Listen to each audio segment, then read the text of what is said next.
你穿越水浒成了武大郎，开局便迎娶了潘金莲。想到他不光要给你戴绿帽，还要给你喂毒药，于是你打算提前跑路。就在这时，属于你的金手指终于到账，可以获得情绪值提升自身所有属性。为了重回颜值巅峰，你凭借前世5星大厨的厨艺，开始疯狂赚钱赚情绪值。你要赶在西门庆出现之前有自保之力。吃完几张没卖完的炊饼，你心里已经有了主意。虽然武大郎的炊饼味道不错，但还不够让人有大的情绪。以你高超的厨艺，随便一个小吃你也能做成美味。结合当下的时局和你自身的条件，于是你决定制作锅盔。很快你便做好了成品。第二天一大早，你便挑着担子上街吆喝，卖锅盔又大又圆的锅盔。路过的大伯很好奇，你大郎啥时候把炊饼改名成了锅盔？得知是你的新品，便买了2个，就当是照顾你的生意。可当他随意咬下一口后，大爷顿时眼睛一亮，接着狼吞虎咽就吃完2个，脸上也是激动万分。他活了大半辈子，第一次吃到这么好吃的东西，以前怎么没发现武大郎手艺这么好？忍不住又买了2个。此时你脑子中传来的声音让你精神一振，来自熊博惊讶情绪+2，来自熊博愉悦情绪+2。虽然情绪值不多，但是起码证明这方法有效。很快所有的锅盔都卖光了，而且所有人吃完以后都给你带来了或多或少的情绪值。终于凑够100情绪值，你赶紧兑换了一点属性。需要提升的属性太多，你又选择困难了。看到镜子中自己那张黑脸，于是你毫不犹豫选择颜值提升。随后你感觉脸上有点麻蛋，也就一瞬间的事。可当你照镜子时傻眼了，一点属性只是让你脸上少了一颗黑痣。你现在身高1.4米，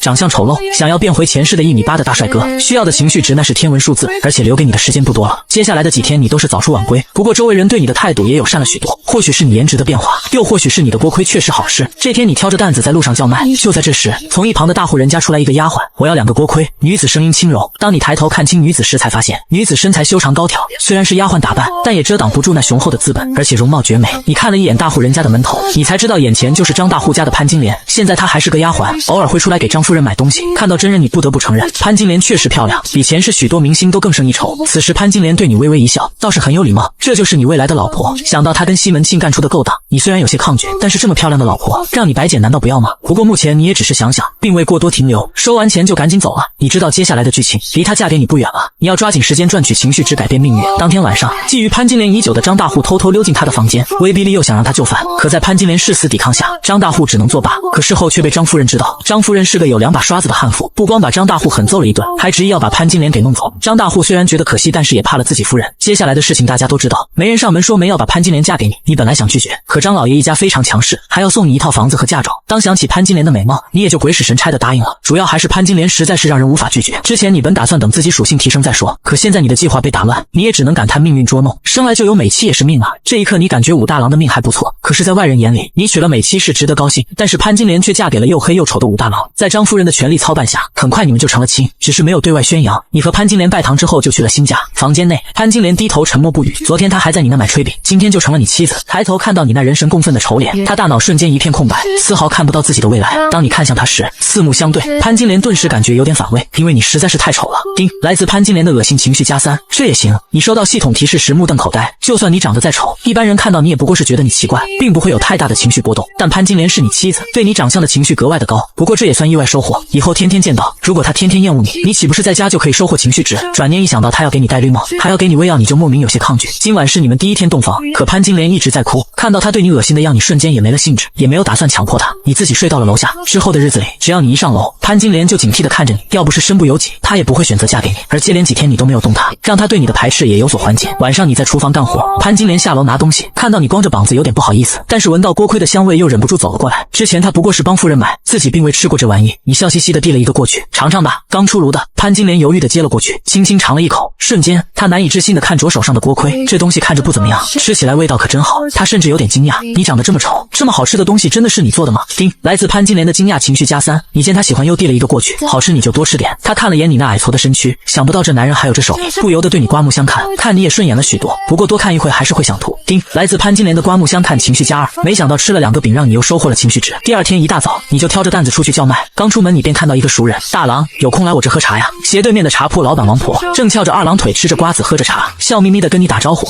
为了不打草惊蛇，你嘴上客气的回应他，心里其实在卖皮。王婆可是西门庆和潘金莲的牵线人，你身为武大郎不可能对她有好感。王婆借口买锅盔话题却一直往潘金莲身上引，你不想表现太明显，但也不想太憋屈，收了钱便加快脚步离开，因为吃过你锅盔的人都在帮你宣传。中午之前锅盔便卖光。当你回到家时，潘金莲正在洗菜准备做饭，她有些惊讶你怎么会卖得这么快。你说锅盔是你的独门手艺，目前属于垄断状态，跟捡钱没什么区别。看着你倒出来的一大堆堆钱币。潘金莲也是被震撼到了，没想你一天就能赚这么多，于是决定以后帮你一起干活。在看到你又丑又矮的背影时，潘金莲内心也多了一丝安慰，虽然你长得丑，但是起码能赚钱。在看到你又丑又矮的背影时，潘金莲内心也多了一丝安慰，虽然你长得丑，但是起码能赚钱。第二天你没有出门，而是在门口直接开卖，让别人上门总比到处跑强多了。潘金莲担心没有顾客上门，不免对你有所怀疑，谁知道你刚开门没多久，顾客就络绎不绝，都是你的回头客，没见你出门自己寻上门来了。而附近有些商户还派人来订购，你出门送外卖时，潘金莲就帮你照顾生意。街坊看到她的美貌都惊为天人，都羡慕你这个3寸丁的好福气。对面的王婆时不时的瞄一眼潘金莲，嘴里还啧啧个不停，要不是实力不允许，你真想让王婆提前领盒饭。王婆已经注意到了潘金莲，离西门庆出场也就不远，所以你现在对情绪值的需求更加迫切。毕竟你比普通人还差的武力值，哪里干得过会功夫的西门庆？你决定接下来的属性全部加到体质和力量上，而这2个属性的增加同时会增加你的武力值。接下来的日子，因为不用出门乱跑，还有潘金莲这个美女招牌，每天卖出去的量几乎翻了倍。突然，远处传来一道声音：卖脆梨了，又香又脆的脆梨。听到这声音，你脑子不由想到那个少年在原剧中和武大一起卖东西的运哥，靠走街串巷卖水果养活一家老小。虽然后来跟武大关系不错，但现在两人仅仅只是搭过话，并不算熟，毕竟剧情还没发展到这一步。运哥对你不熟，但是你对他可熟悉得很。当运哥跟你搭话时，你便顺势邀请他来你店里干活，以后可以不用早出晚归风吹日晒，而且你这里正好缺个外卖服务员。运哥一听激动坏了，第二天早早就来干活，到了晚上一算账，一天下来居然赚了超过500文。潘金莲简直不敢相信，毕竟在这个世界打工1个月正常只有1000文左右，但是你却眉头紧锁，因为现在情绪值赚得太慢，而留给你的时间越来越少。到了晚上一算账，一天下来居然赚了超过500文。潘金莲简直不敢相信，毕竟在这个世界打工1个月正常只有1000文左右，但是你却眉头紧锁，因为现在情绪值赚得太慢，而留给你的时间越来越少。你把几天积累的属性都加了力量，你是手脚仿佛被一股无形的力量注入，武力值瞬间增加了50斤力量，加上体质增强带来的增幅，你现在可以打出170多斤的力量，而普通只不过100斤左右，也就是说你现在一拳可以击倒一名壮汉。看着几天下来赚的10几两银子，你决定将店铺装修扩大经营。接下来的几天时间，几个工匠在你家里这里拆那里敲，把运哥和潘金莲都给整懵了。虽然你提前跟潘金莲商量过，但是他却没听懂你想弄成什么样。而当他看到装修后的房子时，顿时感觉非常意外，他没想到你大郎还多才多艺，连装修设计都懂。装修完后，你购买了一大堆食材回来，街坊虽然嗤笑你有点钱就乱搞，但是也抵不过你家东西好吃的诱惑。而你要增加的项目很简单，无非就是百姓爱吃的简单食物，多方面发展情绪值才会高涨，提升了自己才能在西门庆出场时将其镇住。接下来的生意异常爆火，这也都在你的意料之中，积攒情绪值的速度也比之前快了好几倍。接下来的几天，你将属性依然全部加了力量，武力值也提升到了237斤，你的手脚仿佛拥有了无穷力量，甚至你感觉一拳可以将门砸飞。你虽然想改变自己的外貌和身高，只是现在你也不敢浪费属性点，毕竟西门庆出场的时间越来越卷。眼看茶叶蛋和黄金蛋炒饭这么火爆，你又开始琢磨开分店的事情，只是你不确定别人管理分店会不会涨情绪值，不过到时候试试就知道了。而此时在清河县张夫人家，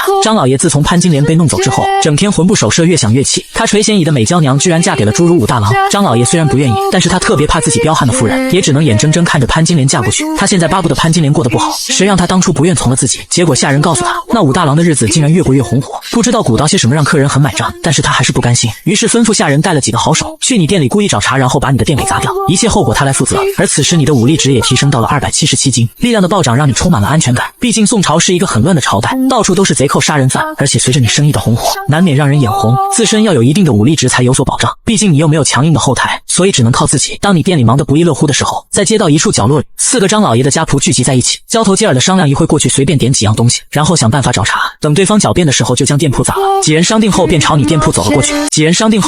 店铺走了过去，此时你正在忙活，一抬头突然看到4个男子风风火火地走了进来，看着他们的脸色和姿态，你感觉来者不善，不过你也并未在意，凭你现在的武力值，这种卡拉米再多来几个你也不怕。掌柜的，来4碗黄金炒饭，要快。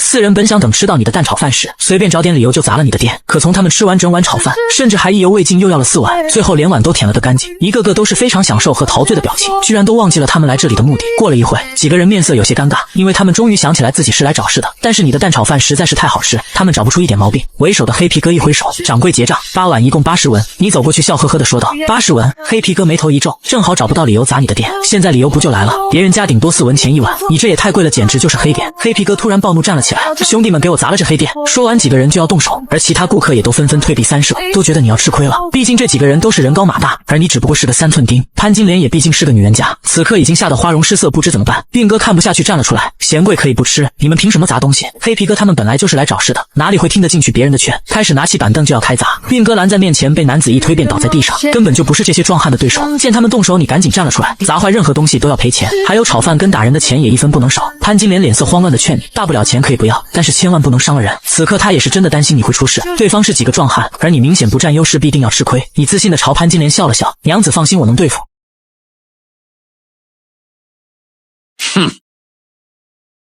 你自信的朝潘金莲笑了笑，娘子放心，我能对付。眼看几个人就要动手砸东西，四周的客人也吓得跑了出去，虽然看不惯，但也不敢管啊。你上前想阻止他们砸东西，男子猛然一巴掌朝你甩了过来，顿时便听到一阵杀猪的声音，原来是他的手腕被你抓住，而你的手如同铁钳一般，他的手腕都快被你捏碎了。愣着干什么？快上啊！旁边几个人也一起冲了上来，只不过不出意外，都被你几下就捶倒在地上哀嚎。就那么一小会，4个人都倒在地上打滚，而你却毫发无损。这一幕让众人看呆了，潘金莲更是一张小嘴成了窝形，内心波涛汹涌。难道他家大郎会武功？此时倒在地上的男子爬了起来，再次朝你冲了过去。他不相信你这么厉害，刚才肯定是失误。砰！他怎么去的就怎么回来，被你一脚踹飞在地上哀嚎。看到身材矮小的你朝他们走过去，4人瞬间脸色苍白，为首的黑皮哥赶紧求饶：“大哥，我们错了，求吴掌柜别打了，我们马上就走。”几人知道自己完全不是对手，爬起来就想走，你拦在他们面前，几张桌子加上饭钱，还有你们打个人，一共150文。几个人凑好钱放下后，狼狈的逃走了，不但没有讨到任何好处，反而被打得浑身剧痛。而从始至终就你武大郎一个人而已。几个人凑好钱放下后，狼狈的逃走了，不但没有讨到任何好处，反而被打得浑身剧痛。而从始至终就你武大郎一个人而已。待几个人走后，众人都为你欢呼了起来。你的身手让众人有些难以置信，而你现在真实的力气，对付这些人简直就是小儿科。不过你好像忘记这几个人为什么要找茬，问了下现场的人才知道，那几个人是清河县张老爷家的。既然是这样，那你就明白了，一定是潘金莲嫁给了自己。张老爷心里不得劲，再加上自己最近生意红火，日子越过越好，所以他们想要找麻烦。要不是你现在实力提升，还真是哑巴吃黄连。此时潘金莲满脸震惊地看着你，大郎你原来会功夫啊。他发现自己越来越看不透你了，你身上似乎有很多其他人没有的东西，不但做出的东西美味，还以矮小的身躯对付几个牛高马大的大汉，不但毫发无伤，还打得对方屁滚尿流。与此同时，清河县张老爷家，他在喝着茶等着手下的好消息，谁知几个家仆回来的时候却是一脸狼狈样，站在那里都浑身哆嗦。张老爷得知武大郎居然这么厉害，意识到事情不妙，再闹下去出了人命他也扛不住，于是吩咐下人暂且别找事。他不过是因为心里气不过想教训，但没到往死里干的程度。如果你好欺负，那就给你吃个哑巴亏。现在你居然会功夫，变数太大，他只能作罢。而你店里经过这个小插曲，生意依然火爆。晚上潘金莲数钱都数到手抽筋了，小脸激动地告诉你，大郎，我们现在每天有1、2期的利润，这收入确实吓人，顶一般打工仔将近2个月工资。你看着笑颜如花的娘子，最近她帮忙也累到了，情不自禁就过去给她捏起了肩膀。肩膀突然传来的一阵酥麻，让潘金莲小脸瞬间通红。肩膀突然传来的一阵酥麻，让潘金莲小脸瞬间通红。想着哪有相公给夫人按摩的，于是她就要起身给你按摩。你本就没有古代思想，也没让她起来。而在给她按的过程中，你发现潘金莲的肩膀很细软。起初你也没有多想，却看到了她耳根和脖子都红了。潘金莲回过头，顿时让你看到了她那红润的小嘴，还有那白皙的脸庞和乌黑的眼神，眼神中有种享受的味道。她也许是知道自己失态，又回头看到你那么小的身躯，却是扑哧一声笑了起来。随后她让你早点休息，剩下的她来收拾。等你回到房间不久，2楼传来悉悉索索的水声，你知道是潘金莲在洗澡。以前听不到这么细小的声音，现在随着体质增强，你的视觉听觉都得到了提升，这细小的声音就跟蚂蚁一样刺挠着你。但是你知道时机还不成熟，也只能蒙头强迫自己睡觉。第2天一收工，对面的王婆就扭了过来跟潘金莲聊天，你把一切都看在眼里，有心阻止却也不好打断潘金莲的兴致，毕竟除了你她也不认识其他人，而且你自信有能力让后面的事情不发生，所以忍着没有跟王婆翻脸。白天空闲的时候，王婆还邀请潘金莲去她那里喝茶，她打的什么主意你太清楚了，但是在宋朝也没有那么拘束，妇女也是可以出来遛弯的，而且潘金莲一天到晚在家，出去走走也没什么，但你还是一直在盯着王婆。根据你的观察，目前西门庆还没有人影，你也松了口气。根据你的观察，目前西门庆还没有人影，你也松了口气。此时王婆的店中，王婆突然问道：“金莲啊，你现在才20岁吧？今年虚岁23了。”潘金莲客气地回道：“啧。”王婆听后直摇头：“怎么了？”潘金莲也是一头雾水。王婆故作深沉笑了笑：“可惜啊，可惜你嫁给了武大郎。”王婆吃着瓜子直摇头：“像你这么美的娘子，应该嫁给有钱的贵公子，谁能想到居然嫁给了武大郎，真是可惜啊。”听到这话，潘金莲有些紧张：“王干娘，以后不许这么说我家大郎，他虽然矮了点，但是他人不错，对我也很好，我没觉得有什么可惜的。”王婆却是笑了笑：“都是女人，又怎么会不了解你那点心思呢？不过武大郎确实也配不上你。”潘金莲原本也是本分人，这段时间跟你的接触，对你的看法也在改变，她不准王婆这么说你，于是起身便要离去。王婆见状连忙故意扇自己嘴巴：“都是干娘这张嘴不好，以后干娘再也不说这些了。金莲可别生气，干娘也是为了你好，要是因为这几句话惹恼了潘金莲，那她王婆不是断了自己财路吗？”王婆随即拉住潘金莲：“不过干娘看得出来，你还是一个闺女，怎么结婚都1个月了还没圆房的吧？”潘金莲则是羞红了脸说了句：“早就不是闺女了。”随即便赶紧离开了王婆家。而这次之后，潘金莲不打算再去王婆家，虽然大郎矮了点，但是人不错，对她也很好，所以她才不听王干娘的。不过这件事情她没有告诉任何人，虽然大郎矮了点，但是人不错，对她也很好，所以他才不听王干娘的。不过这件事情他没有告诉任何人。第二天你正在店里忙活，让你感到意外的是，之前找麻烦的几个黑皮哥今天又来了。潘金莲赶紧提醒你小心点，而你看这几人的架势倒不像来找麻烦。当他们过来之后，你便瞪了他们一眼。为首的黑皮哥赶紧一脸谄笑：吴掌柜，我们过来是吃东西，不是找麻烦。原来他们几个回去之后，本来还没觉得，可后来肚子饿的时候，满脑子都是你这里的黄金蛋炒饭。可碍于面子又不好过来，正好今天被张老爷派来阳谷县收账，上次也是被你打服气了，这次过来难免有些面子上挂不住。但为了再次吃上你这里的黄金蛋炒饭，也顾不上什么面子不面子，反正他们也只不过是家仆，之前也是为主人家办事。听他们说完，你想说算你们识货，告诉他们吃东西可以，可别在这里闹事，不然你不介意再教训他们一顿。他们原本以为你要赶他们出去，见你同意，赶紧坐下要了4碗蛋炒饭。炒饭一上，几个人就刷刷吃完，他们每人一连吃了2碗，才给了钱，一脸满足的走了。到了晚上，潘金莲如同给一个小财迷，在那边数钱边傻笑。有个会赚钱的相公，以后也能过好日子。以前他心里还有些怨念，不过以后他就安心跟着大郎过就行了。而此刻的你正在忙着加点，如今你的武力已经达到302斤，院落中的100斤石头你单手就举了起来。而这一幕正好被潘金莲看到，他不敢相信这还是他相公大郎吗？你完成沉浸在实力暴增的喜悦中，完全没发现身后震惊的潘金莲。你完成沉浸在实力暴增的喜悦中，完全没发现身后震惊的潘金莲。你接下来准备扩张分店，同时也想试试让其他人来管理分店，会不会也给你赚取情绪值？于是你让运哥去看看有没有要转让的门店，哪怕位置偏僻也没关系。好久不怕巷子深，给我来1碗黄金蛋炒饭。这时一道声音突然传来，你抬头看到一名身穿华服的公子哥，人还在远处就开始嚷嚷。这人看起来一副青年才俊的模样，只是面色苍白，五官虽然英俊，却有一点娘的感觉，说话也是有些阴柔，看穿着不像一般百姓。而根据众人的小声议论，你终于知道此人应该就是花子虚了。这可是和西门庆一起鬼魂的兄弟，他既然出场了，那西门庆估计也不远了。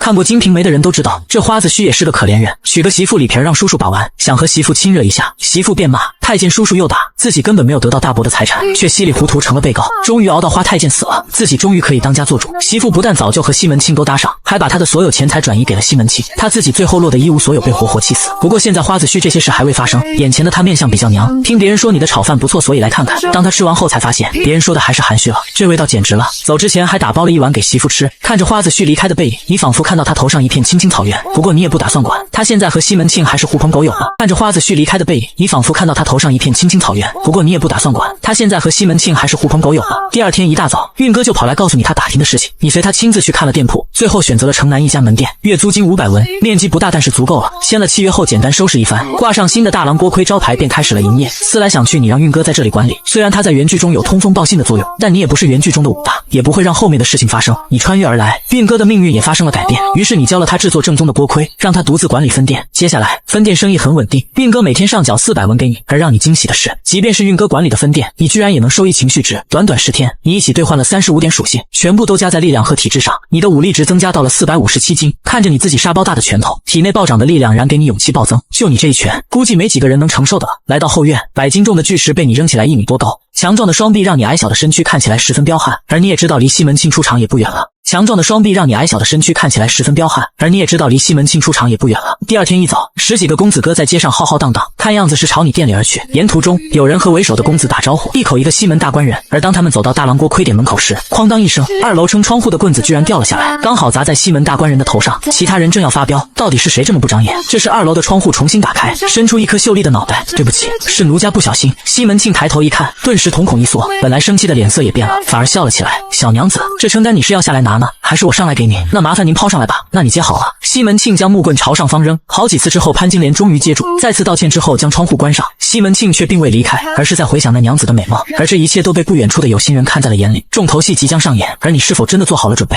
而这一切都被不远处的有心人看在了眼里，重头戏即将上演，而你是否真的做好了准备？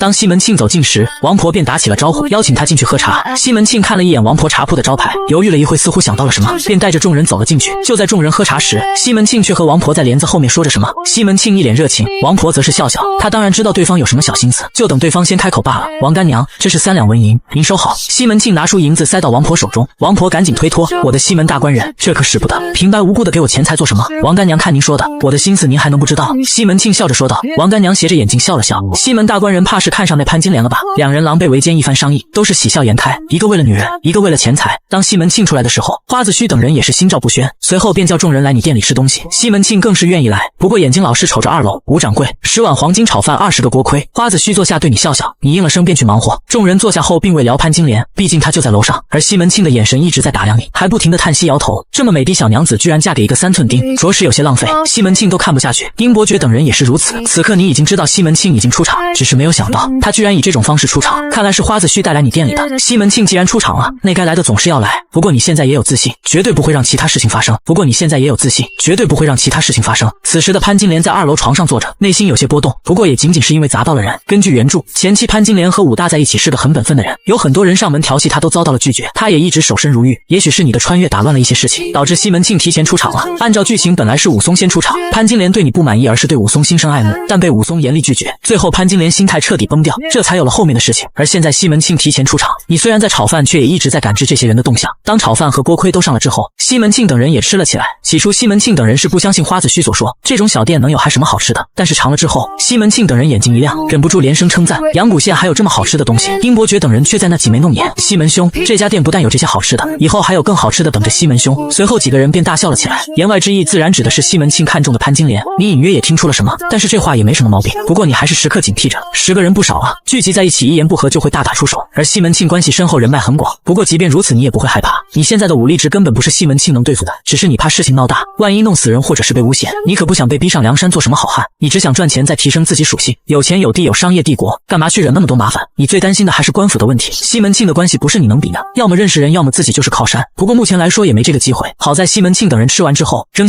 下钱便离开了。当天忙完之后，你看了看积攒下来的20点属性点，考虑一番，你决定15点加了力量。现在你的武力值已经破500斤，你捏了捏拳头，噼里啪啦的整条胳膊发出声响，感觉一拳可以打死一头老虎。你的双眼也充满了摄魂的光芒，体魄的强大让人的内心无畏。而剩下的5点属性，因为现在西门庆已经出场，而且开始撩你的夫人，所以你选择将这5点加在了身高上，加点成功。当前身高145厘米，加点成功的时候，你浑身前所未有的剧痛，仿佛你的骨头和肌肉在拉长，差点没忍住叫了出来。不过还是给了你惊喜，居然有5厘米，相当于穿了一双增高鞋。虽然看不出什么区别，但以后如果继续加身高，长成1.8米完全不是问题。到时候你就是1.8米的武大郎，加上力道体质，那时候的武力恐怕会更强。身高的人对武力是有加成的，手长步子快，体魄就比一般人要强大得多。目前看来提升身高对你的实力也有好处。而此时沉浸在数钱快乐中的潘金莲全然不知你发生了如此巨大的变化。你转身便去烧水洗澡，木桶中雾气缭绕，你躺着，木桶中光着膀子露出强壮的肌肉，双手摊开放在木桶边缘，抬起脑袋一脸的享受。突然你浑身一阵酥麻，原来潘金莲不知什么时候来到你身后，正在红着脸给你按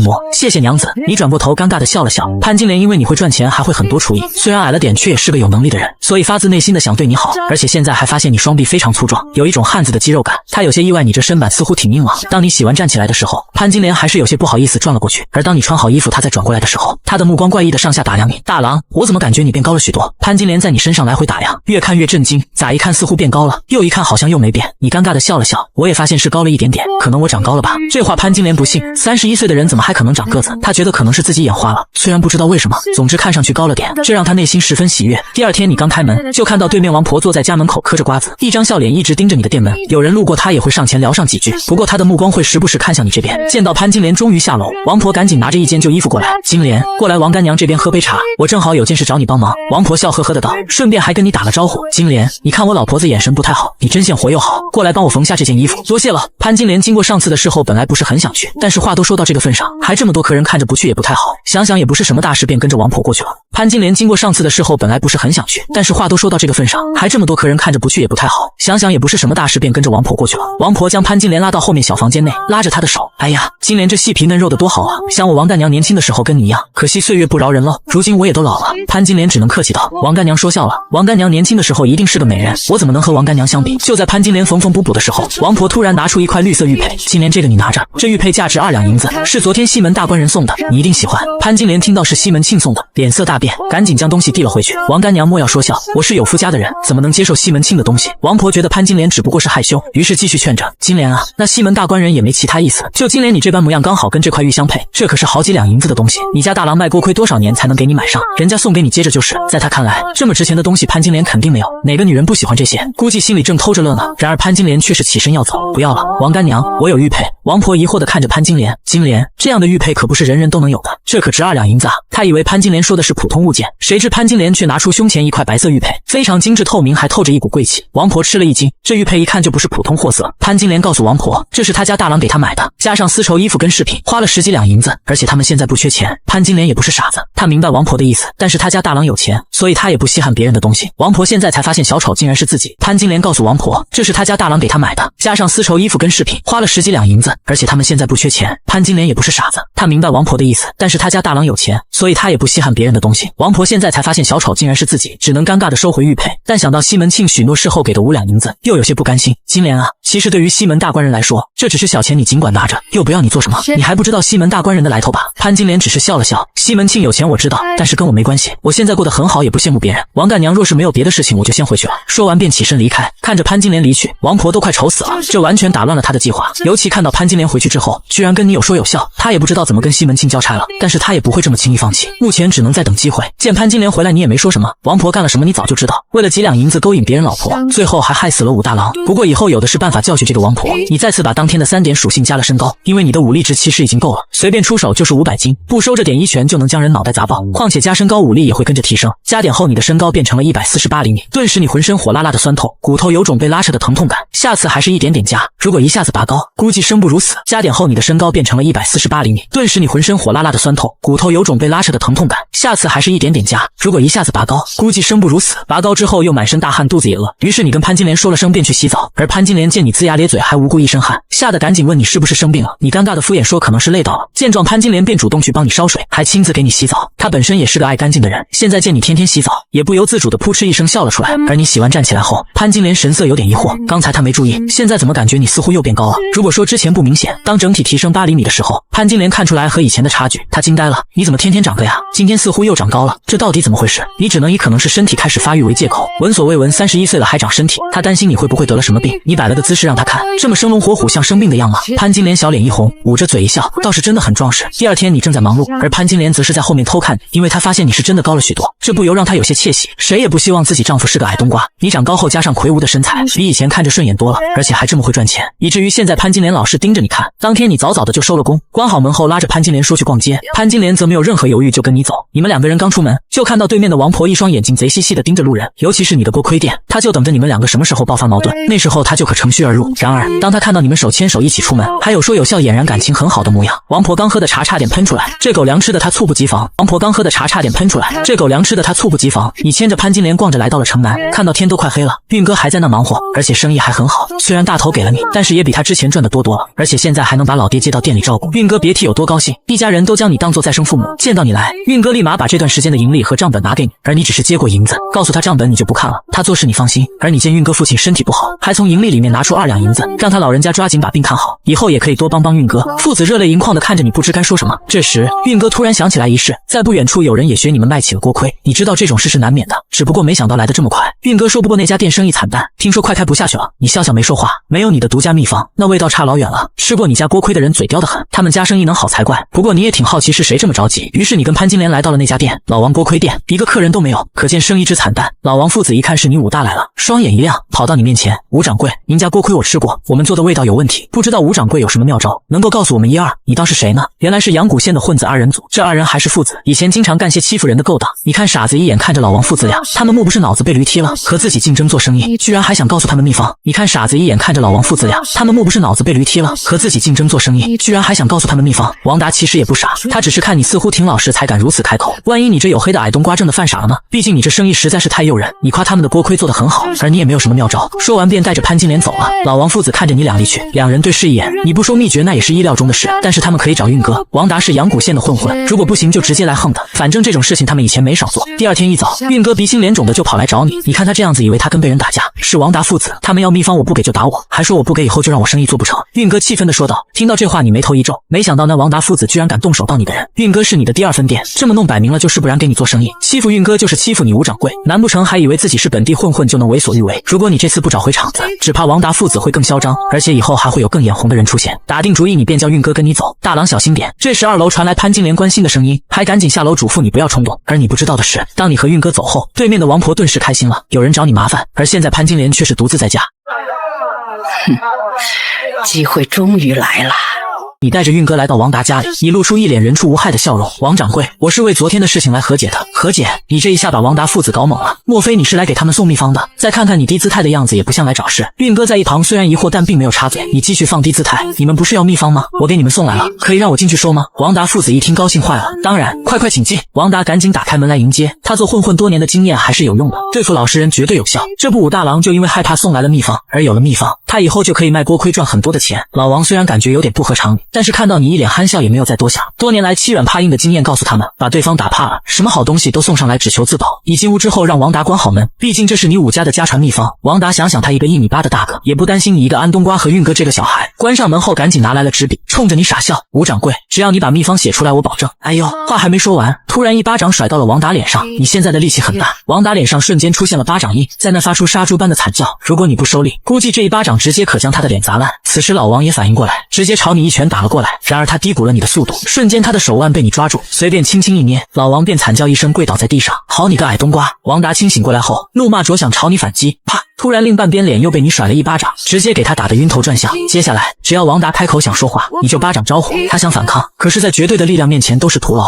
运哥也在旁边看傻了，王达父子两个被你一个人按在地上狂揍，整个屋内杀猪的惨叫不绝于耳。王达现在才知道，你让他关门并不是给秘方，而是不想留下证据被外人看到。你不想闹出人命也打累了，平静的看着这两个猪头。昨天打运哥的医疗费，拿3两银子赔偿，结果还是在你拳头的威胁下，王达父子凑了半天凑出来2两赔给了运哥。运哥瞬间觉得昨天的打挨得值，王达父子最后的钱也给出去，再心疼也没用，谁让他们招惹了你？你拍了拍手，以后老实点，我的人不是你们能欺负的，知道吗？我们明白，以后再也不敢了呀。王达父子赶紧点头认错，说罢你便带着运哥走了。剩下王达父子看着对方痛哭流涕，你打的虽然痛，但是还有分寸，不过他们一段时间内肯定也下不了床。而在另外一边，王婆见只有潘金莲一个人在家，笑嘻嘻的来到你家喊潘金莲去他茶铺坐坐，而潘金莲本就不想去，此时更是担心你出事，便好言拒绝了王婆。王婆不死心，还在碎碎念。此时你店里的伙计走了过来，王干娘，我家嫂嫂不愿去，你就自己一边待着去，你吩咐过她照顾嫂子。这王干娘逼逼叨叨的，吴猛也是直性子，看出潘金莲并不喜欢王婆，于是凶巴巴的啐了她一顿。王婆吓了一跳，什么时候一个伙计也敢对她吆五喝六的？正想扯开嗓子开干，突然她瞄到远处你正在往家走，于是只能灰溜溜的走了。而潘金莲见你回来，赶紧关心的问事情处理的怎样，她怕你冲动动手伤人。你当初教训闹事人的场景还历历在目，而你微笑着告诉她，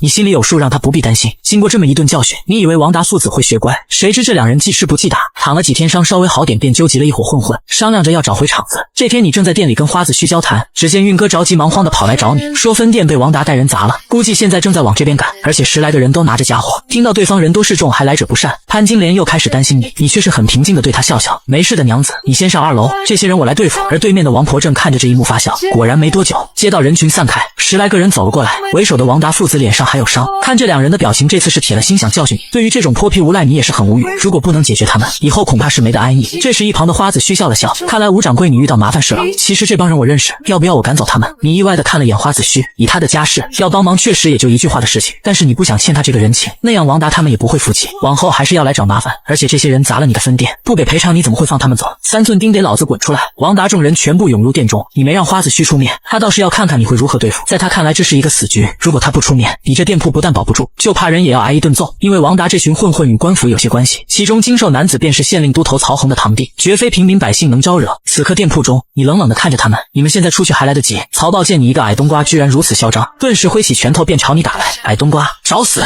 王达也是懒得废话，直接就喊其他人一起动了。众人认为这下你要遭殃，可下一秒，曹豹已经跪在地上狂吐，接着你身躯闪动，剩下的人被你一拳一个，前后不到几个呼吸便纷纷倒在地上哀嚎。围观群众都还没看到热闹，这些泼皮已经全部被你震退，你一手一个将他们从店铺内扔了出来。特别是王达父子新伤加旧伤，躺在地上哀嚎，场面太过震撼，所有人都没想到会是这个结果。王婆更是无比骇然，心里不禁有点冒冷汗，看你个子不好，没想到却这么生猛。花子虚双眼闪过一丝惊讶，他也没想到你居然这么厉害。此刻曹豹还在骂骂咧咧，他可吃不得这么大的亏，如果之前是帮王达找场子，那现在就是他跟你之间的恩怨了。况且四周这么多人看着，他丢不起这人，于是让人去悄悄报信。不一会便有一大队人马赶过来，来人正是都头曹恒。谁在这里闹事？谁在这里闹事？曹恒凶神恶煞的大声喊道。曹恒一来便不分青红皂白要将你抓起来，此刻你不免有些后悔，之前就应该去打点关系，光靠自己的武力值不顶用。四周街坊也是摇头，看来事情闹大了，以曹恒和县令的关系，几乎可以在阳谷县一手遮天。不过众人都看到这些无赖杂店，你还真不信县令敢如此明目张胆包庇？很快你就会有钱有势。所以此刻你毫不畏惧地看着曹恒，如果他要刁难你，那他巡捕头以后的日子也不会好过。就在双方对峙时，花子虚走了出来，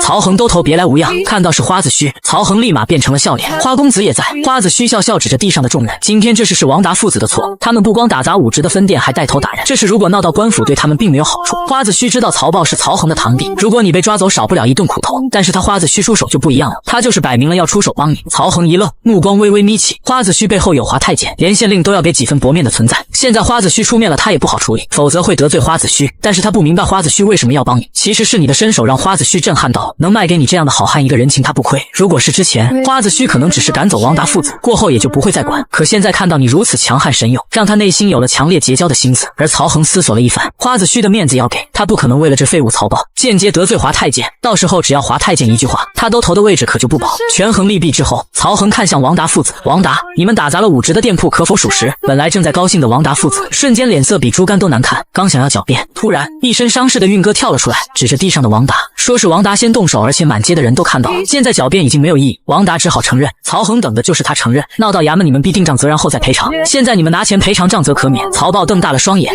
这不对啊！曹恒狠狠地瞪了一眼这个混混堂弟，要不是看在是亲戚的份上，他刚开始也不会有偏袒的意思。花子虚的帮忙虽然出乎你的意料，但该要的赔偿你绝不会手软，5两银子，此事我可以不再追究，正好趁此机会震慑这些眼红的人，也好方便你以后更好的做生意。在曹恒的呵斥下，10几个人凑了半天也只有4两，事情发展到这个地步，你也知道见好就收。曹都头秉公执法，吴某佩服，4两就4两吧。吴掌柜也是通情达理之人，今天我这弟弟不懂事，以后我定严加管教。曹恒点点头，随后让众人散了，转头瞪了一眼曹豹。而在众人散去之后，事情也算结束。回去的路上，曹豹一脸的不服气，哥，你为什么不把武职抓起来？到时候，啪！曹恒一巴掌甩在曹豹脑袋上，蠢货！这件事情如果是武职的错，我还能帮你几分？现在花子虚出面，又得罪了身手不凡的武职，你是猪脑子吗？跑去砸人家的店，你还不服气？曹豹虽然一脸委屈，但是谁让你有靠山呢？就算是没有靠山，这次你的勇猛也算是见识过了。早知道你如此恐怖，他是闲着没事才去找你麻烦。等冷静下来后，曹豹也觉得哥哥做得对，但是4两银子赔出去，现实兜里比脸还干净，这钱必须找王达要回来。此时在你的锅盔店里，你正在感谢花子虚出手帮忙，今日感谢花兄帮忙，以后若是有什么事，只要我能做的尽管开口。而花子虚也是诚心相交，等的就是你这句话。随后客气一番才走。看着花子虚的背影，你仿佛又看到他头顶上的绿帽，想着什么时候告诉他真相。如果不出意外，花子虚最后会被西门庆和李瓶气死。经过这件事情，潘金莲也非常担心，不过有你这么一个勇猛的夫君，让他既担心又有很强的安全感。如果你只是个不会功夫的老实人，那你们这店以后恐怕是开不下去了。现在打人的给了赔偿，得了教训，而且店铺也可以正常营业。此刻你想的是该发展自己的势力。第一个你想到了王达父子，调查后你发现这王达父子虽然不是什么好人，但是在混混中挺讲义气，朋友被人欺负那都是第一个上的，不管谁对谁错，而你要的就是这种人。于是你带着吴猛来到王达家敲门，王达踉跄着起来开了门。当他看到一声粗犷脸色黝黑的你时，顿时吓得退后好几步。吴掌柜，老王也吓得脸色一白。如今他们看到你就如同看到了猛虎。吴猛扛着一袋米站在你旁边，而你手中拿着2张契约。吴掌柜，我们知道错了，还请放过我们父子，以后我王达绝不敢招惹吴掌柜。他以为你是来找麻烦，于是开口便求饶。你摇了摇头，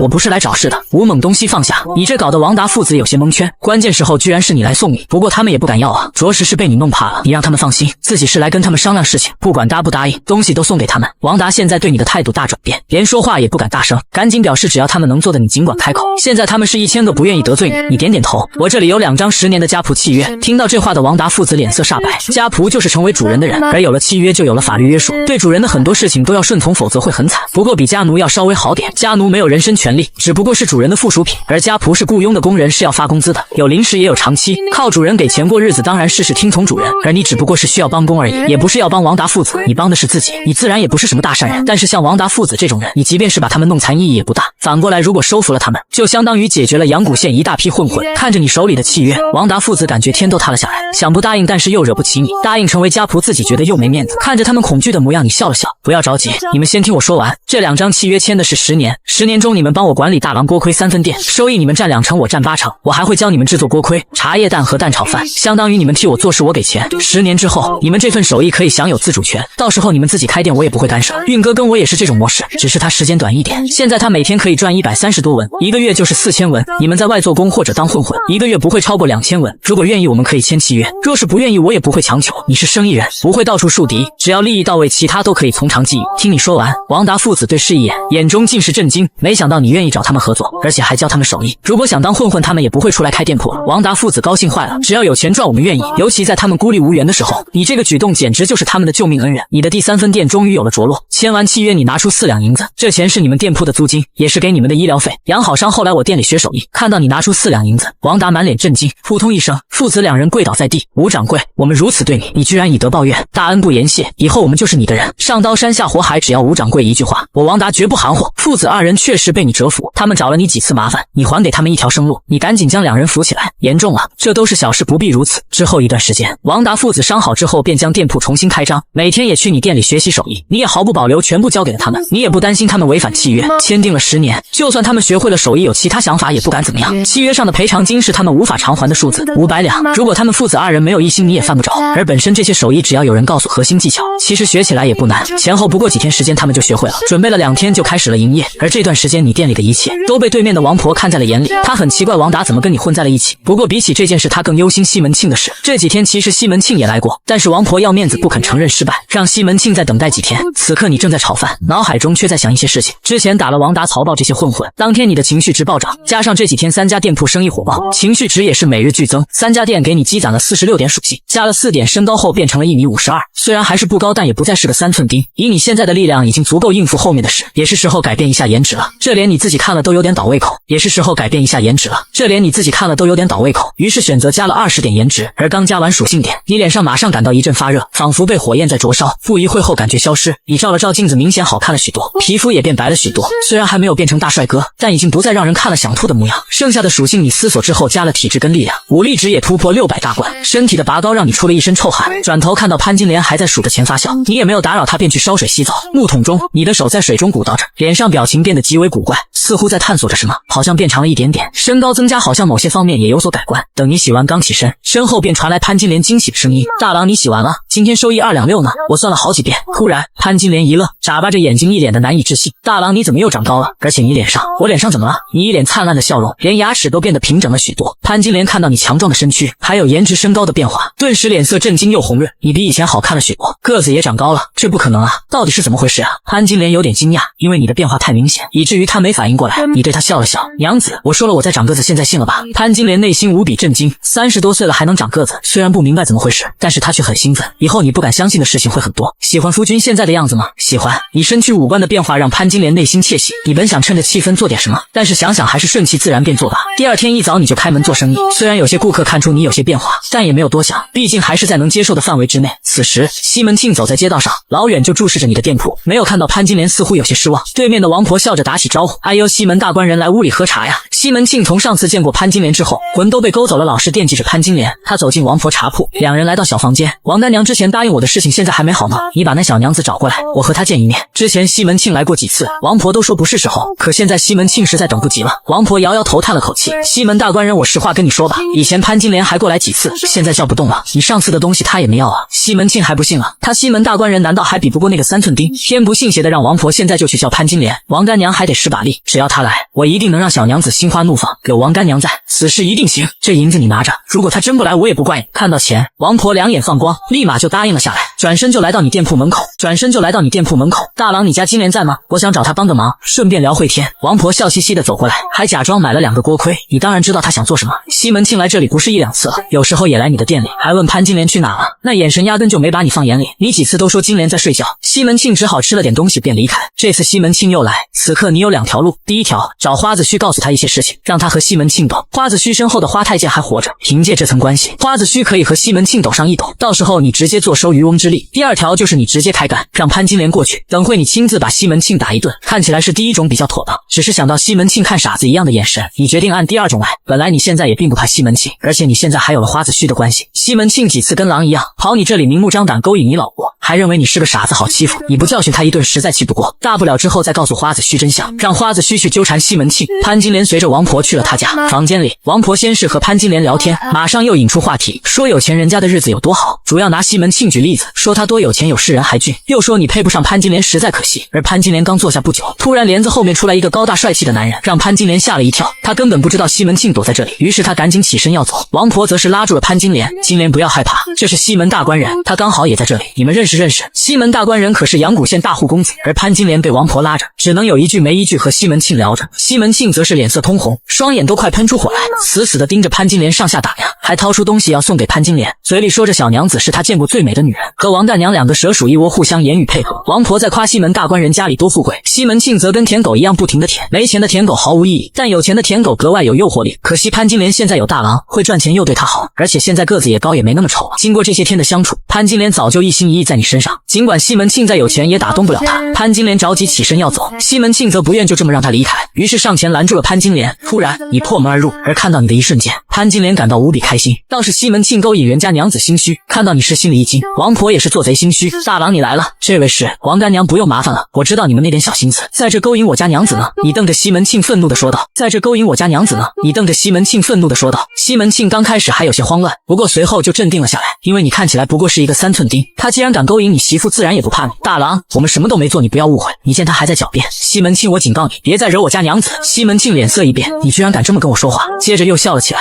我看上你家娘子是看得起你，识相的就给我滚出去，你也不打听打听我是谁。见你还没动，西门庆做事就要过来打人，嘴里还骂着狗东西，直接一脚就踹了过来。根据剧情，你就是被西门庆这一脚踹中胸膛，然后病倒在床上，最终走上了死路。可如今的你已不是当初的大郎，我管你是谁。你大叫一声，接着反手一拳砸在西门庆嘴巴上，轰隆一声，西门庆脑袋一歪，嘴里喷射出2颗牙齿，整个人倒在了地上。下一刻，西门庆满嘴是血的爬了起来。好你个3寸丁，居然敢打我！西门庆再次冲了过来，你抬起脚再次将他踹飞，你力道掌握得很好，既可以教训他又不会打死人。西门庆压根不是你的对手，几次都被你踹在地上狼狈不堪，再招惹我家娘子，你吃苦还在后头，记住了没？你将脚从西门庆胸膛移开。这突然的一幕让王婆大叫了起来，哎呀，我的西门大官人，大郎你下手怎么这么重啊？你直接给了王婆一巴掌让她闭嘴。这个老贼婆也倒在了地上，摔了个狗吃屎。随后你便心满意足地拉着潘金莲潇洒离开。在你走后，王婆捂着脸委屈地问要不要报官，西门庆则是爬起来擦了嘴角的血渍，不让王婆报官，毕竟这并不是什么光彩的事，只是没想到你力气这么大，他居然不是你的对手，但是他也不会让你好过。此时王婆突然想起好像忘了告诉西门庆，这武大郎是有功夫的，随后便将王达父子闹事被打的经过说了一遍。西门庆听得满脸惊讶，没想到3寸丁居然这么厉害，但是让他最恼火的是花子虚明知道自己对潘金莲有意思，他还出面帮你，不过闹着这个地步，王婆知道这事也成不了，但是他也没有退钱的意思。西门庆瞪了他一眼，还是将所有钱要了回去。王婆头一次看到西门庆如此吓人的模样，本不想给，但是又不敢得罪他。得了，这下不但白忙活一场，还白白挨了你一巴掌。不过你连西门庆都敢打，这事他也真的不敢再掺和。随后西门庆一脸气愤地从后门走了。然而就在当天下午，西门庆就带着20几个家仆来到你店里。他西门庆是什么人？怎么可能忍气吞声？结果不出意外，全部被你一个人扔了出去，而且你趁此机会又暴揍了西门庆一顿，还是当着众人的面将他打得抱头鼠窜，跪地求饶。王达父子听说有人在你这里闹事，也赶了过来。他们虽然也怕西门庆，但你是他们的恩人。现在这些混混却表现出了高度的仁义，全部一起对抗西门庆。但是你现在的能力根本不是这些人能对付的，自然也不需要王达帮忙。连西门庆都被你打得叫爹，因为他不叫你不让他走。当西门庆等人狼狈逃窜之后，这场事情才算平息，而你的名声再次暴涨。吃亏回到家的西门庆自然不服，差点郁闷的吐血。随后找来了阳谷县真正的大混混花子虚的堂哥花子友。此时上百人聚集在西门庆府邸，然而这个时候你却是约了花子虚在酒楼包间有事商谈。你准备告诉他一件惊人的事情，那就是关于他绿帽的事情，而且早就戴了绿帽，只是花子虚不知道而已。当你告诉他一切时，花子虚不肯相信，而且还十分激动，认为你是在挑拨他跟西门庆的关系。毕竟他可是一直当西门庆是兄弟，你知道不管是谁都会本能的不相信。信与不信我说的都不足以证明，只有你亲眼看到才是真。我有办法让你知道实情。你约西门庆出去风流，到了晚上引使你回家查看，2、3次内你必定能发现蛛丝马迹。如果花兄不信我也无话可说，告辞。说完你便起身离开了。你这么做不仅让花子虚斗西门庆，还可以顺带拯救花子虚，毕竟他的为人不错，还帮过你。至于结果怎么样，就要看花子虚自己了。看着你离去的背影，花子虚愣住原地半天没回过神来。一开始他根本没想按照你说的去做，只是这件事就跟心魔一样，你的话在他心头久久挥之不去。最终他还是决定试一试，如果没有证据，那就是你胡言乱语。于是花子虚便去约西门庆去吃酒压惊。西门庆虽然有伤，但不致命。花子虚请客，他想了想就答应了，因为他也想理平了。到了晚上，西门庆一伙人喝酒，便聊到了你。几个兄弟义愤填膺，说明天也要一起去找你的麻烦。酒过3巡，每个人都醉醺醺的搂了个姑娘便去睡觉。然后花子虚并没有醉，而且清醒得很，他一直等到半夜寅时，便怀着忐忑的心情出门回家。而西门庆早在之前就已经回去，翻墙进了李瓶家。此时两人正在一间小房中，李瓶一脸满足地躺着。突然，整个院中灯火通明，一个个家仆拿着火把在府邸中搜寻，带头的人正是花子虚。他刚回家，在主房中并没有看到李瓶，虽然松了口气，却转念一想，大半夜的不在房内睡觉，能去哪里？花子虚抱着一丝侥幸的心理，在府邸内四周查看。然而，当他搜寻到一间偏房的时候，突然看到一个黑影从房中出来，慌慌张张爬上旁边的墙壁，准备翻过去。此时，花子虚带人赶到，周围顿时被火把照得通明。他看到西门庆正慌乱的准备翻墙，一瞬间，花子虚脑海如遭雷击，差点跌倒。西门庆回头正好对上花子虚的目光，真该死，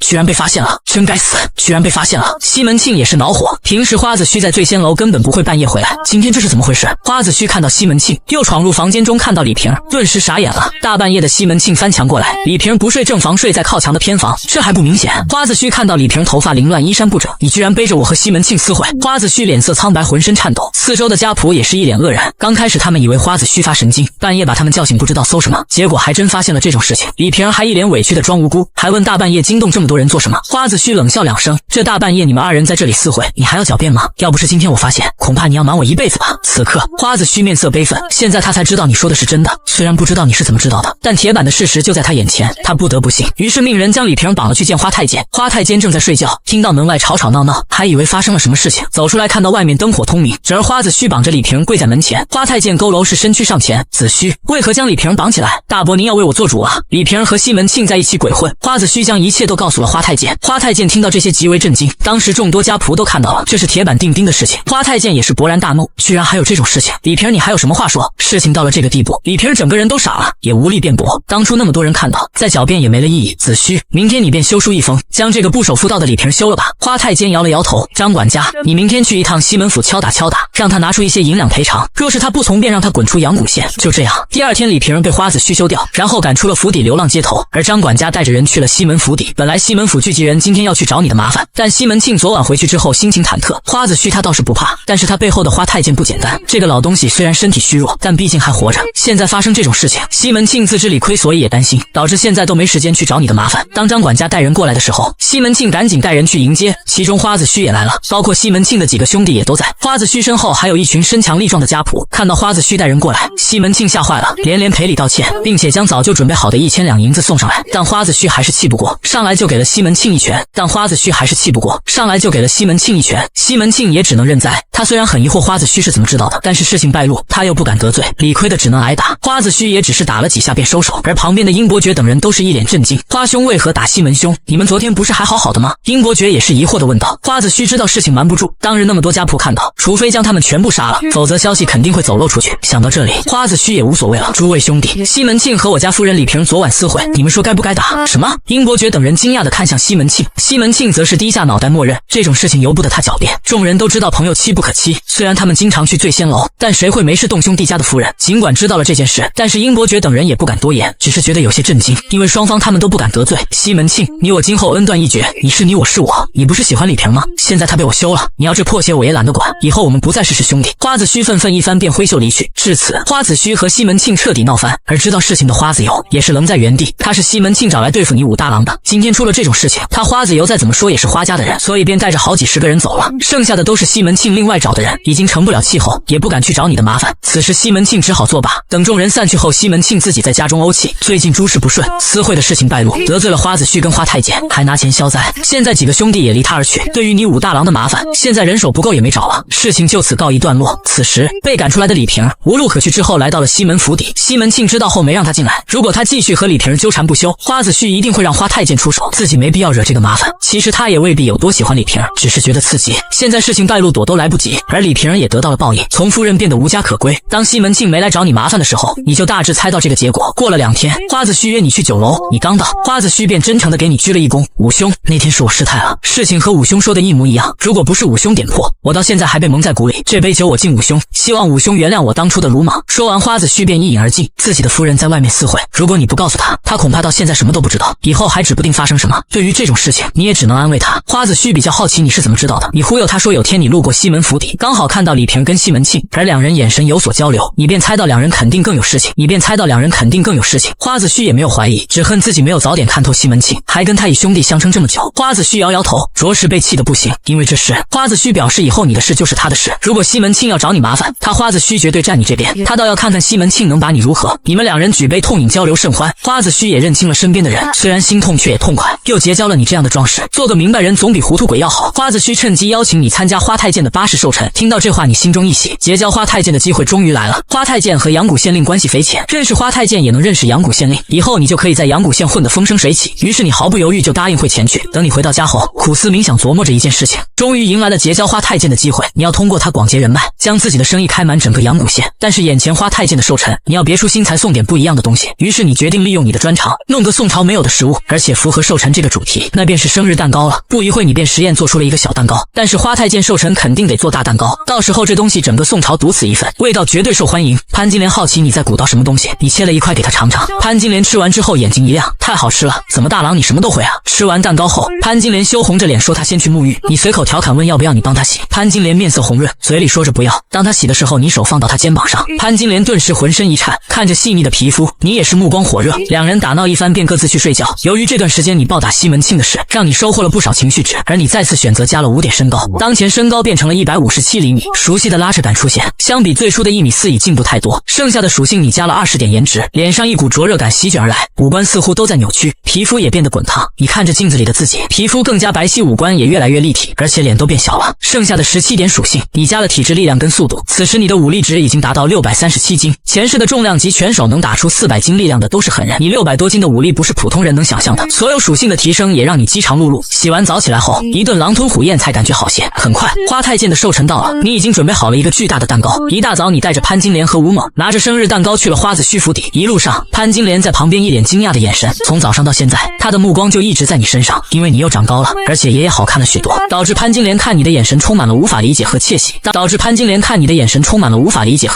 当你们到花子虚府邸时，门口已经是人山人海，都聚集在一起排队进入府中。而门口迎客的花子虚看到你，无比热情地将你们迎了进去。不巧的是，西门庆带着吴月娘也走了过来，这让花子虚眉头一皱。但是西门庆是为恭贺花太监而来，是喜事。花子虚性子软倒，也没有把他赶走。西门庆则是连连道歉，随燕看到你了也不敢表现出怒意。今天是花太监寿辰，大家相安无事最好。内院之中，花太监在上方位置，旁边有一名老者是阳谷县令，除此之外都是阳谷县有头有脸的人。众人交谈甚欢，热闹不凡。而阳谷县令也极力巴结着花太监。你进去的时候便和花子虚说过蛋糕的事。这时花子虚走到花太监身旁笑道：大伯，今日您的寿宴，我朋友特意准备了一份独特的吃食，大伯可以尝尝。花太监也很好奇，还有什么食物是他没吃过的。花太监点点头，一张老态龙钟的脸骨瘦如柴，让人端上来吧。随后你的蛋糕被花子虚的丫鬟送了上来，打开包装后，众人面前显出8层金字塔一样的蛋糕，上面奶酪和蛋糕色彩非常吸引目光，让人一看就有了食欲。花太监和阳谷县令互看一眼，都没见过这么稀奇的食物。一旁的花子虚介绍说是长寿蛋糕，花太监让人切了一块放入口中，下一刻他眉头一皱，咀嚼片刻，一脸的怪异眼神。花子虚也没吃过蛋糕，好奇地问花太监这味道可否满意。阳谷县令看花太监的样子，似乎味道并不好。这时花太监眉头绽放，又尝了一口，只感觉蛋糕的味道在口腔中填满，那股香甜让花太监闭上了眼睛，仿佛在吃天上的食物，慢慢咀嚼起来，满脸的享受。刚开始之所以觉得怪异，是因为花太监从未吃过，有些难以置信。不一会，花太监睁开眼睛，满口称赞，此蛋糕口感松软，甜而不腻，满口留香，是我吃过最独特、最好吃的食物之一，与当今官家曾经赏给我的糕点不相上下，堪称人间美味。花太监的赞赏让全场震动，堪比官家御赐的食物，便京都城是大宋最繁荣之地。花太监在皇宫多年，什么美味没尝过？能和皇宫之食相比的蛋糕真有这么好吃吗？闻到香味，又听到花太监如此赞美，阳谷县令也是食指大动，死死地盯着那蛋糕打量。花子虚虽然知道你做的东西好吃，但花太监如此赞美也让他更加好奇。切了一块尝上一口后，花子虚眼睛睁得老大，这真好吃，这真好吃。花太监命人给县令也送上一块，县令也真想尝尝这东西是不是真如花太监所言。几个呼吸后，县令表情顿时一变，花老如此称赞的食物果然非同一般，这蛋糕味道的确不错，还有这名字倒是也别出心裁。实际上就算是不好吃，花太监说好吃他也会说好吃，更何况这蛋糕口味的确上佳。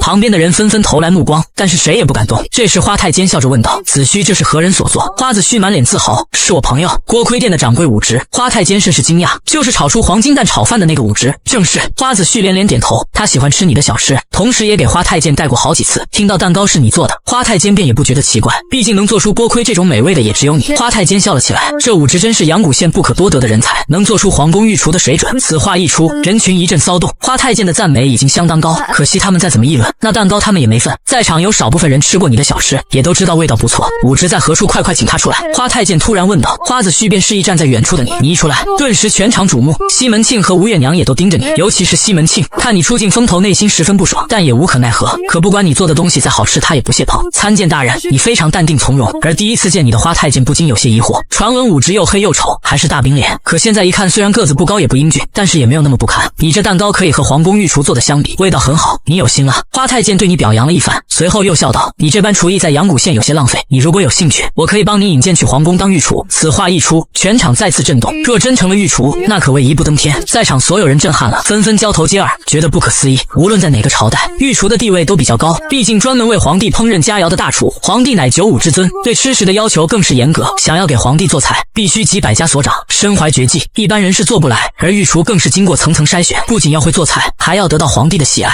如果做的菜能够让皇帝满意，那么加官进爵就是顺理成章的事情。花太监之前也是显赫人物，人脉很广，若有他举荐，则万无一失。花子虚也是大为意外，御厨地位很高，如果凭借厨艺亲近皇上，得到一官半职，那更是了不得。西门庆则是脸色一变，不知在想什么。就在众人议论纷纷羡慕你时，你却是拱手道：承蒙大人抬举，小人自知手艺粗鄙，真到了皇宫恐怕上不得台面。小人在家乡过过安顺日子就知足了。小人在家乡过过安顺日子就知足了。你这算是婉拒了花太监。皇宫并不是善地，处处凶险，你也不想去趟这浑水。听到你这么说，在场的众人都是唏嘘不已。不过人各有志，花太监见你并无此意，称赞你的同时也并未强求。通过这次，你也算是和花太监甚至阳谷县令打过照面，混了个脸熟，以后有些事你也好办。此刻看众人都盯着蛋糕，花太监也是个人精，让人切了一块大的，也分给阳谷县令一块，指着其余的蛋糕道：大家也别愣着了，这可是人间难得的美食，大家都来品尝一下。众人则立刻起哄，你一个我一个，不过都分得很细很小，不然根本不够分。好在蛋糕足够大，而品尝过的人都是一脸享受的表情。吴月娘手中也有一块，递给西门庆一半。她看众人吃得香，闻到蛋糕的香味也忍不住尝了一下，虽然不屑，但食物是真香。即便西门庆跟你有过节，但也不得不承认你做的东西确实好吃。此刻他内心也不知道什么滋味，本来还盯着你身边的潘金莲看，只是当你的目光扫过来的时候，他便不敢再看。如今西门庆对潘金莲也只敢想想了。你今世不同往日，结交了花子虚，又得到花太监赏识，自身的武力值也爆表，他西门庆着实没资本跟你斗。而这次宴会给了你另一个惊喜，居然让你收获了33点属性值，这可只是一个中午的时间。宴会之后，你便带着金莲回去了，你准备大刀阔斧开拓自己的生意。这次的属性点你再次加了20点颜值，颜值这东西自然是越高越好。你脸上再次发热，皮肤也逐渐开始出现一丝白皙，五官更是矫正，比例不协调的感官也不见，随之而来的是少许帅气。虽然比不上花子虚和西门庆，却也不再是小丑，出门不会让人眼前一亮，却也正常许多。剩下的属性你加了5点身高，一阵拉扯后，身高变成了162厘米，还有8点属性，你选择加了5点速度，现在已经来去如风，越来越强。还有3点属性加什么呢？你想到现在正是做生意大展宏图的时候，就加在谋略上吧，加点成功。当前谋略3。突然你头脑有些发昏，随后感觉思维清晰了很多。就在这时，你脑海中突然多出了一道声音，随后你打开了系统面板，属性栏多了个等级属性，目前是初来乍到，虽然疑惑却也没有深究，以后提升了就会知道有什么好处了。接下来你就要做大生意，最少也要先成为阳谷县首富才算有地位。想想西门庆就有几万两银子财富，酷狂花太监更是有钱，你想要成为首富还是有点难度。不过你也不着急，来日方长。而由于最近的变化，你家娘子潘金莲和吴猛都惊呼你变化太大了，个子高了，五官好看了，虽然不理解，但也为你开心。潘金莲更是经常偷偷看你，越看就越心里暗自窃喜。潘金莲更是经常偷偷看你，越看就越心里暗自窃喜。而通过一段时间的准备，你的第4家分店也开业，你也开始了制作蛋糕。在做好成品之后，你第一时间派人给花府和县令府各送了一份，包括县衙的人都有份，所有人都不由对你好感大增。而就在当天，你主店也正式推出新品蛋糕，但是价格很贵，引得附近的街坊一片哗然。这什么东西，30文也太贵了吧？门口看热闹的人群好奇你推出什么好东西，结果一看价格都望而却步，这不是谁都消费得起。你店里多了一个小柜台，里面摆放的都是小蛋糕，每个蛋糕旁边写着价位，所以不用问自己看就行。潘金莲看没有人买便担心起来，大郎，我们好像卖贵了，根本没人买啊。伙计也都全力，是不是降低点价格？你却是自信的摇摇头，不用，等等你们就知道了。这蛋糕在阳谷县属于高档食品，卖一个你就能赚不少，而且你根本不愁卖。反正花府那天阳谷县很多人都吃过。果然没过多久，在听听说你蛋糕店开业后，那天吃过的人有不少都闻讯来购买，而且越来越多。第一批买的都是大户有钱人，所有人都对你的蛋糕赞不绝口。真有这么好吃吗？那些看热闹的听说能和御厨相比，都想要试试。结果一试之后就记住了这种味道，生意实在太好，所有人都忙得汗流浃背。你也在忙着炒饭，看着蛋糕卖这么好，你都有点像放弃炒饭了。毕竟蛋糕的利润大得多，而你店里面的爆火把对面的王婆整懵了。自从上次被你打了一巴掌后，现在的王婆老实多了。她也小心翼翼过来看了一下，隔着老远就闻到蛋糕的香味，于是也买了一个，心里想着你莫不是开黑店的吧？这个东西卖得这么贵，但是你家生意还这么好。王婆也只能看着眼红。当她吃下一口蛋糕后，愣了一下后，顿时觉得无不美味，最后坐在家门口翘着二郎腿慢慢品尝。而此时你的脑海中情绪值不停在增长，光这个早晨你蛋糕就赚了2两银子净利润，别人打工1个月才1两银子，你一个早上就赚到2两，再加上你店里其他的食品，利润只能更多。你准备的100分蛋糕卖完时，门口还有一群人在排队，你只能对着等待的人招呼，今天只准备了100分，已经卖完了，大家要吃的明天赶走。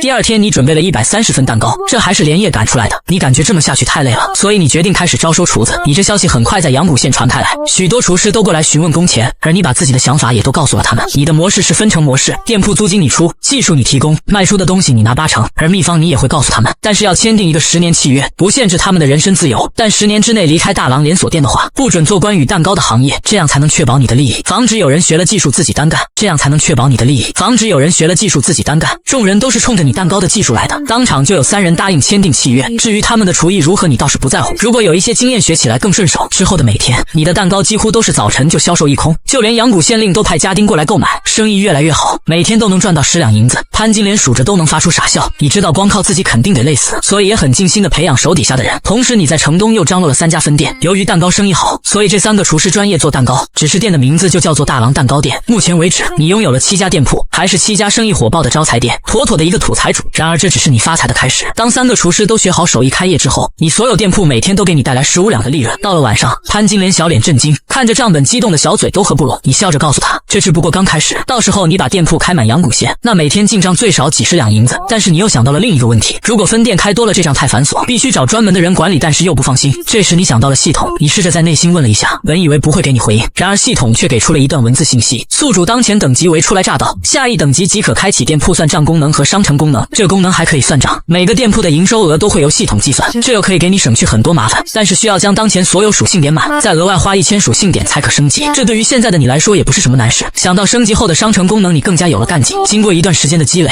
你已经存了400多两银子。原来的房子有些破旧，于是你带着金莲去看房，房主是个富商，由于要出差，而家里有2套房放着也是浪费，于是便想着出售换点现银。这是个3进3出的豪宅，还有着临街的3个店铺，跟你现在住的地方简直不在一个层次，而且是急售只需要350两。你对房子很满意，而潘金莲一个丫鬟出身，从未想过自己有一天会拥有这么大的宅子，脑袋都是懵的。员外打量着2人，他是知道你的，上次花太监寿辰的蛋糕他还有幸吃了一款，若是别人看房那就只是看看，多半也不会买，也没那个钱。但对于你他有点看不透，毕竟生意这么好，真有可能拿得出钱来买房。员外表示如果诚心要，他可以现在就给你查验地契，而潘金莲还在犹豫，实际上这么大钱的事情他也没有这个权利做决定。你笑了笑，从怀中拿出350两银票给到员外手中，员外眼睛瞪得老大，满脸的难以置信，他家也是比较有钱的，但是一口气拿出几百两也不是小数目，而你眼睛都不眨一下。钱员外愣了半天才反应过来，赶紧从怀中拿出房契让你查看，等你确认无误后便成交了，不过还要去官府签订正式契约才算有效。接下来花了点时间将一切都办妥，地契交到你手中后，房子才算真正属你了。潘金莲高兴坏了。你们再次走进院中的时候，心情也跟之前完全不同，之前是客人，现在是主人。潘金莲拉着你的胳膊格外激动，大郎，我们有大宅子了，没想到我也有今天的好日子。你笑笑，这才哪到哪，改天给他找2个丫鬟服侍他，让他每天在家里享受，不用去忙碌。潘金莲却是连连摇头，能住上这种大院子，你已经是花了很多钱，他也已经很满足，就不用再为他破费了。你让他放心，钱就是赚来花的。这天收工后，你便打算搬家，虽然搬家是在晚上，还是被周围的街坊和王婆看在眼里，很快就传开了。这下周围的街坊邻居都啧舌不已，王婆最为震惊，心想你一个卖饼的都发家致富了，而他还只能卖茶谋生，这潘金莲真是好福气，难怪会看不上西门庆呢。王婆喝着茶跟街坊聊着天，言语中对你也有很多赞赏，虽然被你打了一巴掌，但他也不得不承认你确实有能耐。晚上你和潘金莲收拾完新家已经很晚，潘金莲洗澡后便躺在床上，本来你按照习惯是睡旁边房间的，这次搬了新家你不打算再客气，不然还算个男人吗？你洗完澡走进正房，潘金莲则是躺着一动不动，将被褥遮住了头部，偷偷的掀开被褥观察你的动静。听到你进房来，潘金莲内心扑通扑通紧张的很，但是似乎又有些期待。此处省略1万字。时间缓缓过去，早上潘金莲还在熟睡，小脸洋溢着幸福，看着她的模样你信心倍增。而现在你本身也比较悠闲，生意也交给吴猛去做，你只是负责传手艺，其他的让手下去做。做你也乐得轻松。这时你想起来这段时间积攒的105点属性点，该想想怎么加这些属性点了。颜值跟身高你暂时先不加，不然变化太大太快未必是好事。把所有属性点霍完之后，你目前体质跟速度已满，想要再提升就需要等级先提升。武力也破了700斤，就以你现在的身体素质和武力，虽然谈不上力拔山兮气盖世，但是也足够害人。速度和力量的叠加爆发让你极为恐怖，而悟性谋略才气的提升让你脑子更加清明。你随手拿起一本书看了下，发现不但看得快，而且过目不忘。只是你感觉才气目前来说没什么用，你又不用和人比拼诗词文章，也不用考取功名，靠这个获取情绪值倒是不错的渠道。不过眼下不是想这些的时候，这么大的院子得找几个丫鬟，不然怪冷清的。